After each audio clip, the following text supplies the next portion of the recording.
pernah ke pantai selatan memakai pakaian berwarna hijau atau kalian akan tewas. Nyi Roro Kidul. Begini kisahnya. Zaman dahulu kala di daerah Tanah Sunda, terdapat kerajaan Pakuan Pajajaran yang dipimpin oleh Prabu Siliwangi. Beliau dikenal sangat bijaksana dan dihormati oleh rakyatnya.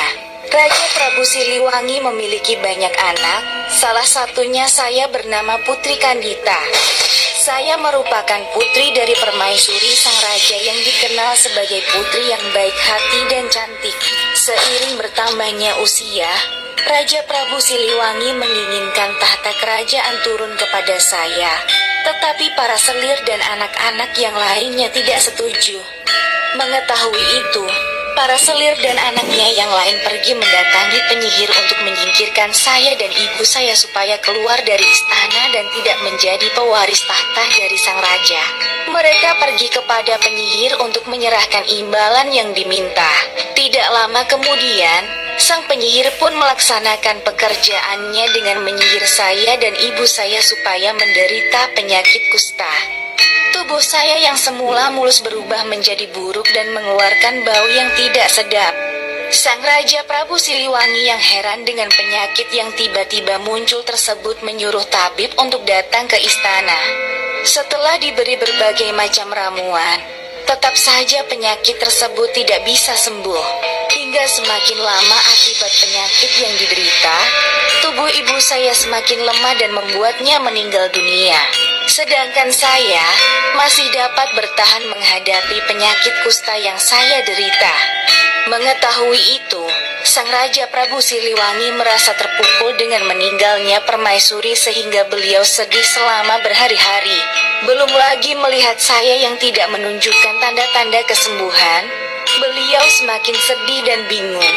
Padahal, saya yang harus meneruskan tahta kerajaan.